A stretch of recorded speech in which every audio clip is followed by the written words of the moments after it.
Welcome to the Twist News. I'm Erika Grey.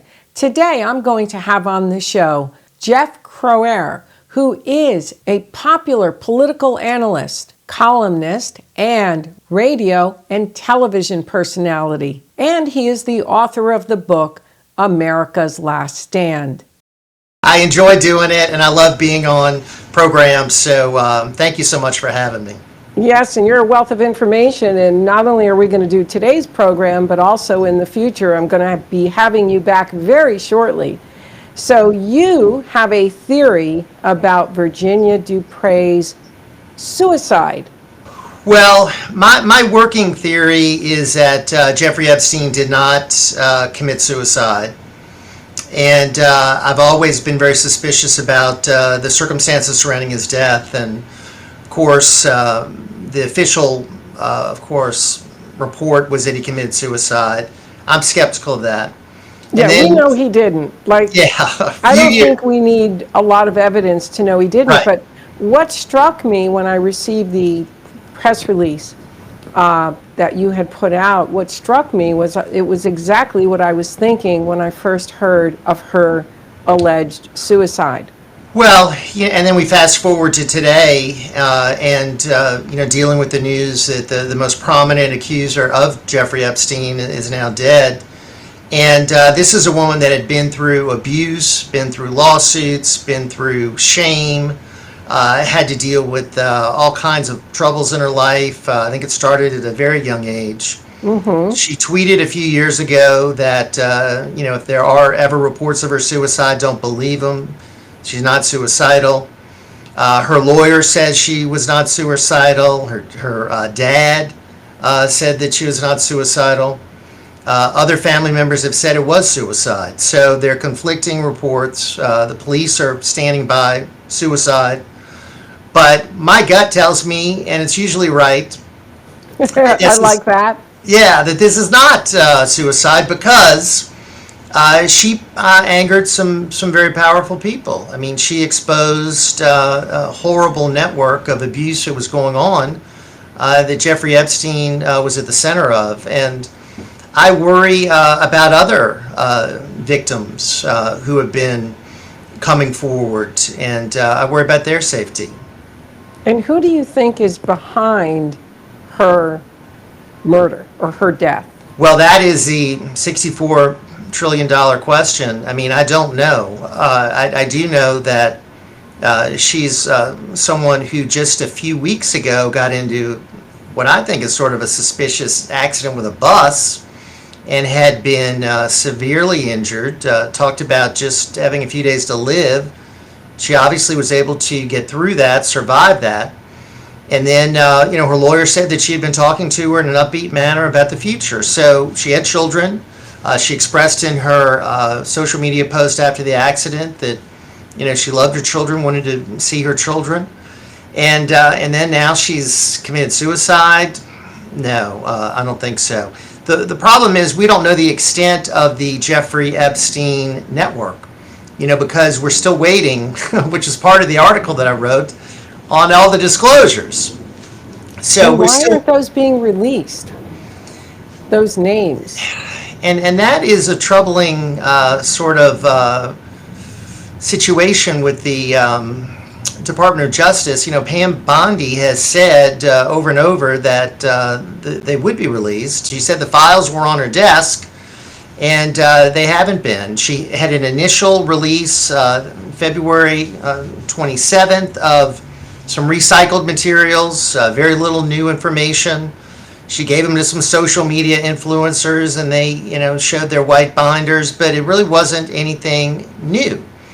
And then you fast forward to today, and 2 months later, we haven't gotten anything. And she said that they were going to get on it, and they had supposedly 1,000 agents working on it, working day and night on it, and nothing. So I'm worried. I'm concerned that this information is not going to be released. And what interests me is the international aspect of this, because basically I report on international and European affairs, is that this involves a royal. So you have to ask yourself, were the royals behind this? Maybe there's more information that might have been let out. about Prince Andrew or revenge from the royals or from Prince Andrew. What's your thoughts on that? Boy, I have no idea, but I would say this. I believe this young woman, when she said that she was forced into sexual relationship with Prince Andrew, had three encounters with him when she was underage. I believe those stories. He denies them. Prince Andrew denies them. He wound up making a settlement, financial settlement, after she sued. I think the royal family thought that he was such a disgrace that they took away his titles and put him out to pasture. If there was no validity to it, why would they do that? So he palled around with a pedophile. Jeffrey Epstein was his big friend. They certainly had a lot of encounters together, and who knows how many young women were abused. But it's disgusting. We haven't really seen justice in this case because Jeffrey Epstein is dead, and you have Ghislaine Maxwell, who's in prison, been there for a while. I think she's got a 20-year sentence that she's serving. She was the one that roped in all these young girls for Jeffrey Epstein and his clients. So just a disgusting, horrific network that we need more exposure on. We need the truth. We need justice. And we haven't gotten it yet. Well, I think another aspect of this as well is you hear a lot about democracy, and both from the United States, European Union, everybody likes to throw out we're a democracy. But this is really what smacks of what you would expect in Russia, in Iran, in countries like that. In other words, when individuals speak out against leaders in whatever way or expose things, they're usually murdered, or you have it happening in South America. So I find that aspect noteworthy because I like to always highlight the areas where we lack in democracy or where Europe lacks in democracy and likes to throw, there's a whole thing between Europe and the United States. And they're criticizing Trump and Trump's presidency because it doesn't fit their brand of democracy. So what do you think of that? What do you think of the idea of, this smacks of regimes that are, we criticize, and this isn't the first death, as you've pointed out in this case. Well, I think there is an international network of power brokers that are very powerful, obviously, very influential. They're moving toward a globalist structure. You see it with groups like the World Economic Forum. I've been studying it for years through groups like CFR and the Trilateral Commission, and I've been always opposed to their efforts because I believe in national sovereignty. I believe in the United States pursuing an America First policy, which is putting our citizens first, as opposed to playing global policemen and spending all of our money on these global organizations. We don't seem to really get much value from that, spending all of our money on wars that are turned out to be failures. I mean, imagine if we spent the trillions of dollars we spent in Iraq, Afghanistan, Ukraine on problems in America. We would be... Absolutely. You go into New York City and you've got the mentally ill that are wandering and victimizing, and there's no place for them, and then you have homeless in the United States. There shouldn't be homeless. There shouldn't be homeless in American cities. We shouldn't have our veterans sleeping underneath bridges. And the mentally ill. There's no place for the mentally ill, no matter what state, no matter what. There's no funding for them, and yet all these illegals are coming in. And I did the numbers, and the numbers for the illegals to deport them, it's much cheaper than the amount of money that they're using to come to the United States in Medicaid. And that's money that should be going to our homeless and should be going to our people that are in need. And it's not. It's going to people that are stealing their way into the United States. Right. And of course, we're trying to deport a lot of people that are here that are criminals, and we're having a hard time because judges keep standing in the way. and Democrats keep standing in the way. So we've stopped the flow of new illegals, but the ones that are here illegally, they're fighting tooth and nail to keep here. So yeah, the battle goes on as far as trying to control all this and deal with this. But I do think President Trump has the right instincts here to really put our country first, try to take advantage of his bully pulpit to help bring jobs here and manufacturing here and bring down the tariffs so that we can have a level playing field, we can have fair trade with people, not the kind of trade we have now. So it's tough, though, because a lot of these international organizations are opposed to him, bureaucrats are, rhinos and Democrats and judges and media. So he's really taking on, as he did the first term, a lot of very, very powerful interests, which brings us back to this. There are a lot of powerful interests that benefit from these types of relationships, and I don't think they like exposure. Exactly, which goes back to the Epstein, and you're right. And a lot of it is, you see these catchphrases that these international leaders use, and it's always a smokescreen because at the end of the day, it's about money. Like if you look at Ukraine, Ukraine is a cash cow, 30% of the wheat crop, 40 million citizens. That's no drop in the bucket. Now, it's in line to be a European Union member, and of course the EU wants to acquire Ukraine and its products and its critical minerals. Although Trump just signed the Critical Minerals Act with Ukraine and is now going to have that going forward. But once the Ukraine becomes a member of the European Union, the Union is going to acquire a cash cow. So all their talk of democracy, they were letting the African immigrants lay on the streets in Rome, but the Ukrainians were given red carpet treatment because their country is a cash cow once it joins the European Union. So you see all of these injustices in the name of democracy, and it's not really the name of democracy. At the end of the day, every economy is fighting to be number one so that they can call the shots. Mm-hmm. Right, and the United States is in that fight now with President Trump to be, the dominant player. And what I really see as being our main opponent, our main adversary, is of course China. And, and that is a country that has taken advantage of us literally for decades. And we have built China. We have built their military. We have turned them into a modern, advanced nation. We're running these massive deficits with them, and that's what President Trump is trying to turn around. I mean, we've given them our manufacturing along with Mexico and other countries, and we're trying to bring it back. So this takes time. I mean, along with China, we've got the European Union, and that's a real focus on this channel. Is all your U.S. media has basically ignored the European movement. Every single presidential administration until Donald Trump has given Europe carte blanche.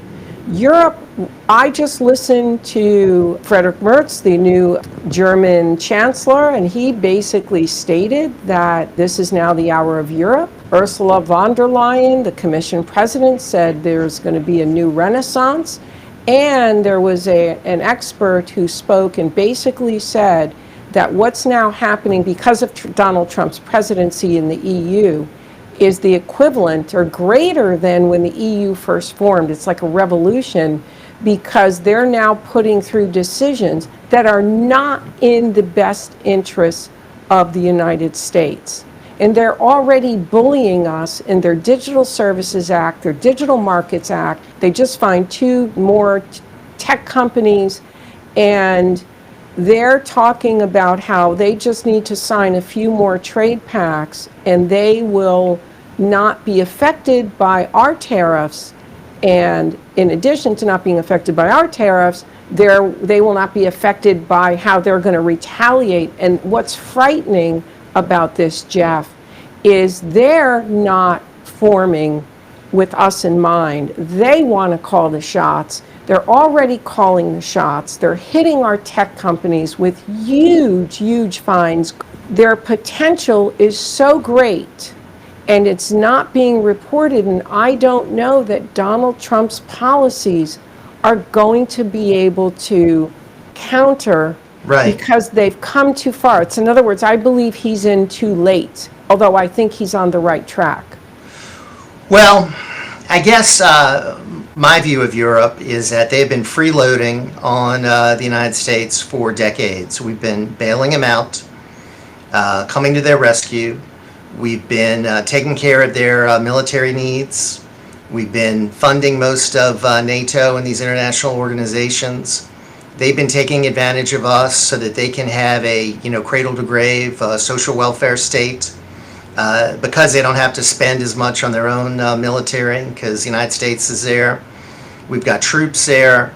So I would love to see them, on their own. Let's see how they will do. They The United States launched their white paper. They have their white paper now for defense. But that's what's not been reported. On the contrary, while they have, yes, they benefited from NATO, they've been building their own defense for the last several decades. And in the Lisbon Treaty of 2009, they did what's called PESCO.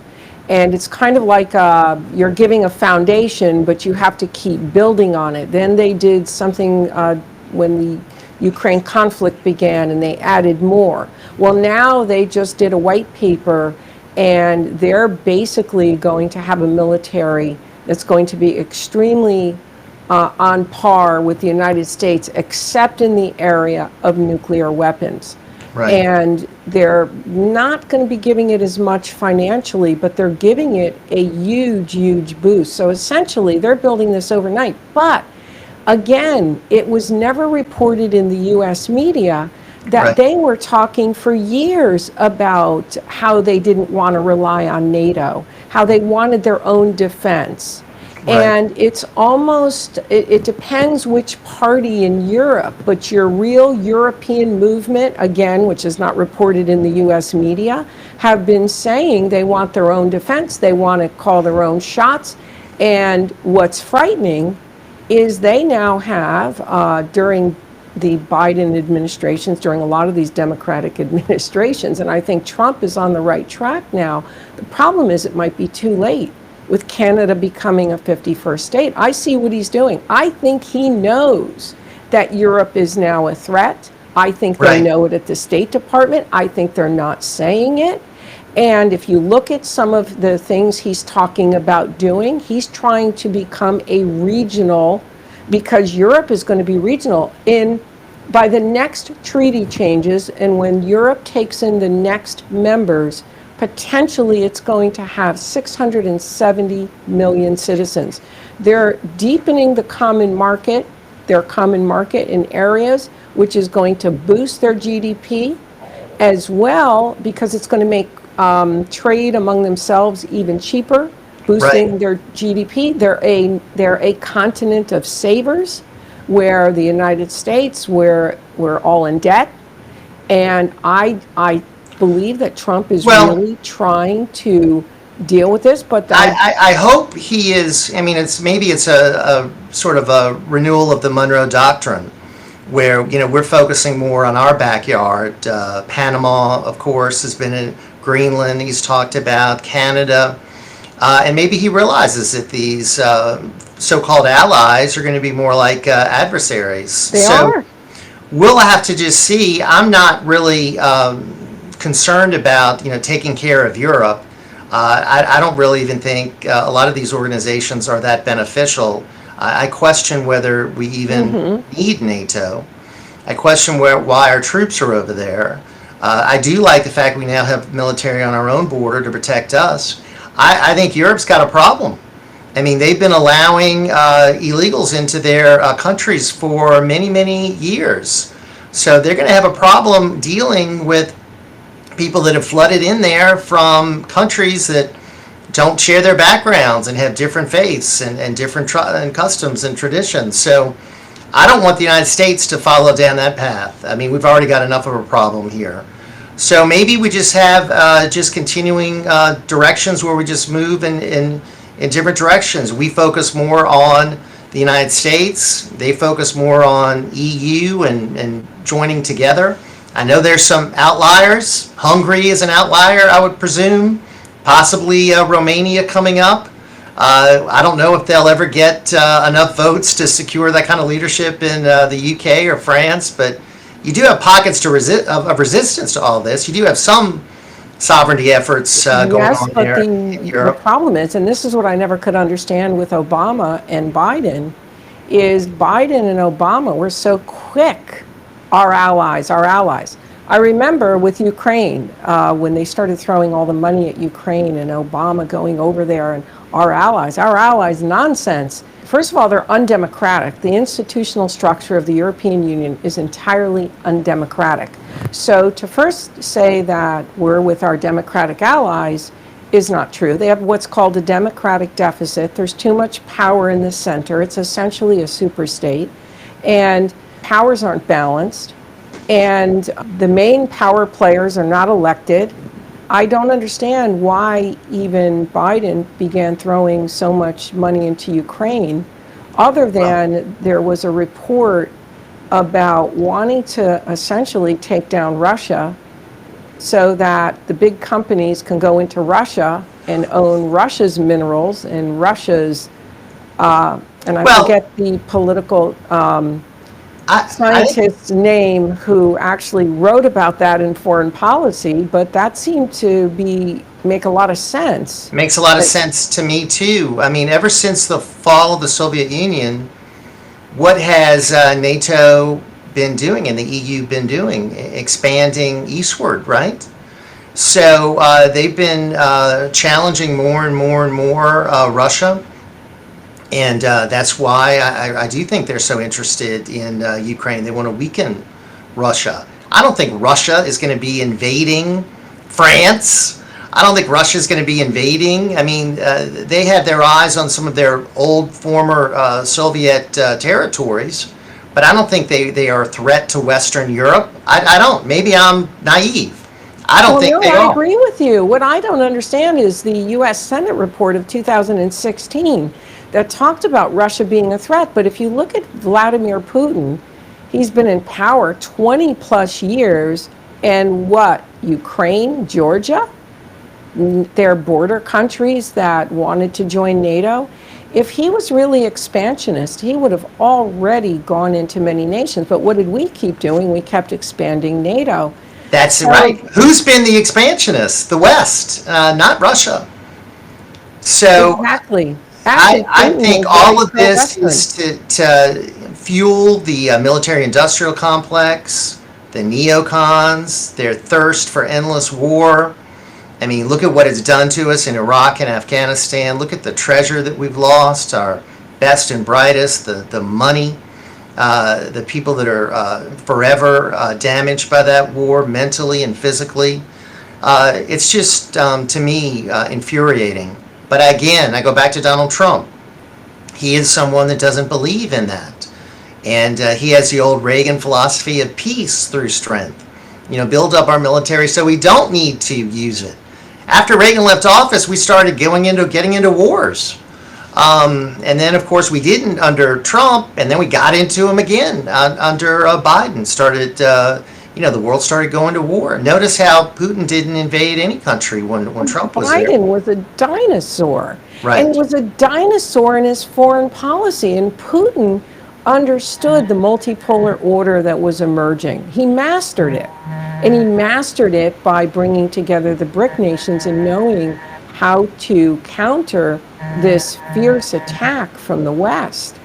But I think Biden he was living in another age, and he was conducting foreign policy in that same way. But who knows the deals that were really behind his initiatives? I don't trust Joe Biden or the Joe Biden network of supporters and friends and family members. I think they were all on the grift.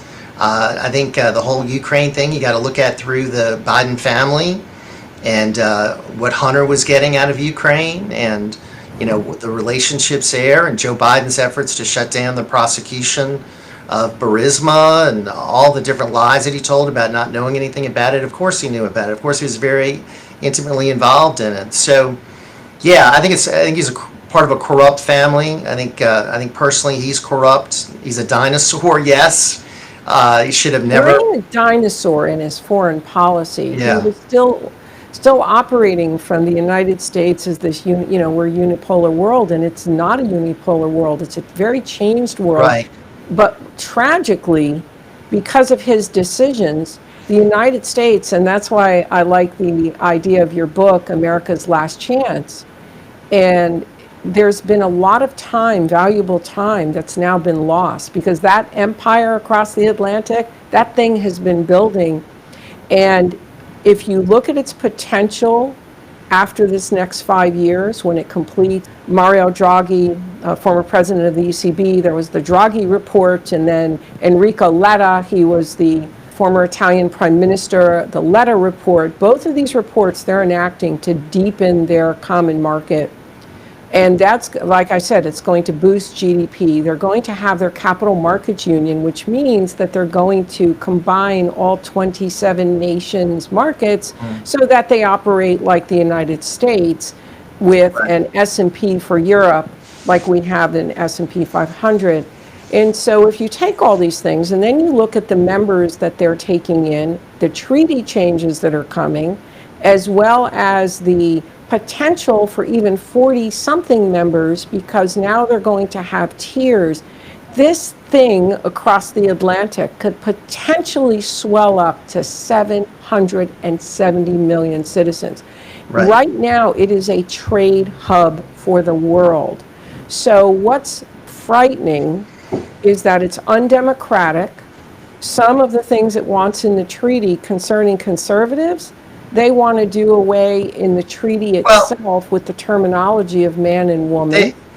They're socialists. I mean, they're also draconian in their viewpoint of free speech. They don't have free speech, right? I mean, they don't believe in freedom of expression. They believe in censorship. I mean, these are some dangerous concepts. I mean, I really think that, and they have the cradle to grave welfare state. So my question is, how are they going to be able to, without us propping them up, and I think a lot of their wealth is due to the United States and our unfair trade deals that we've had with them for years, and are basically... That was a good one, okay? We've been, coddling them and taking care of them for all these years. So let's see how they do, paying for all of this on their own, still maintaining their social welfare state, then having to spend more on their defense, and then now taking care of this unlimited flow of illegals that they want to accept.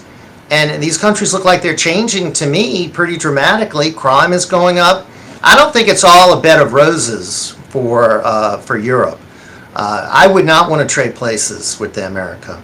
Well, I was in Europe a lot last year, and I was traveling. Well, I've actually been with both the liberals and the conservatives in Europe. So I've been with the extreme liberals, the European movement.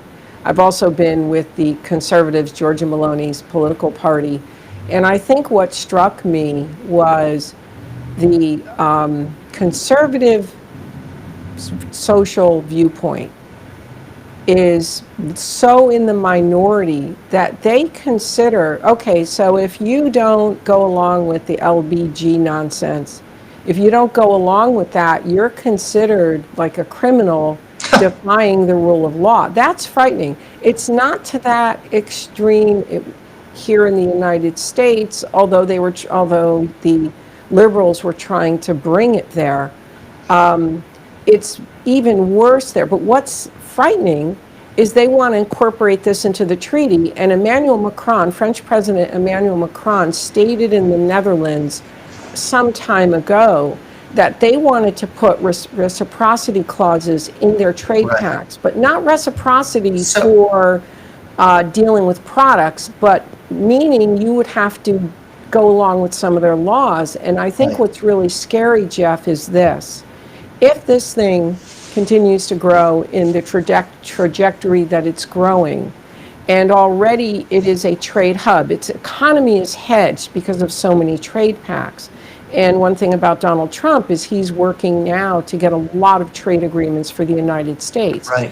But if this thing gets so big, and it already is, we may have to follow their laws. This is more frightening than Trilateral Commission, globalists. This Right. is an empire that But already here's is my saying question. to us. How are there surging populations of Muslims feeling about the LGBT laws? I mean, are they going to be following those? I mean, is this I something? didn't see, I mean, I traveled, I was all over Europe. I didn't see the huge populations that would be portrayed so much in the media. What you see is you see outside of the train station in Rome, you see the African immigrants sleeping Right. on the cement, which was very sad.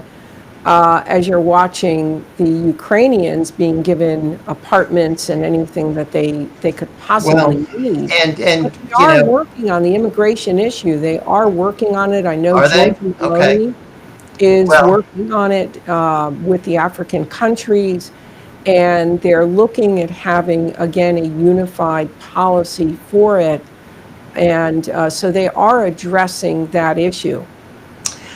okay. Well, I'll be interested to see if there are more no-go zones that are created there. If you have increasing violence, if you do have more nationalist movements. The nationalist party, the Patriots for Europe, there is a thing called cordon sanitaire. Essentially, they squashed, although they're the third largest party in the EU Parliament, that undemocratic law essentially squashes their leadership from having any say within the European Parliament conferences and committees that help form policy. So that's another area where they're undemocratic. They're Well, squelching these other look parties. at what they're doing to Marine Le Pen, right? There I you mean, go. I mean, they're trying to jail her, are they not? I Yeah. mean, is not, and you correct me, you're the expert, Erica. Isn't she doing very well in the polls there? I mean, isn't she up near the top? If not, Shockingly did well. They're trying to basically arrest, yes, arrest her. arrest her. So that shows to me very dangerous. But hey, what did we try to? We tried to do that to Donald Trump. I mean, Joe Biden tried to put Donald Trump in prison and take him out of the presidential race. Absolutely, and he came back. It's amazing with all that stress that he had to deal with.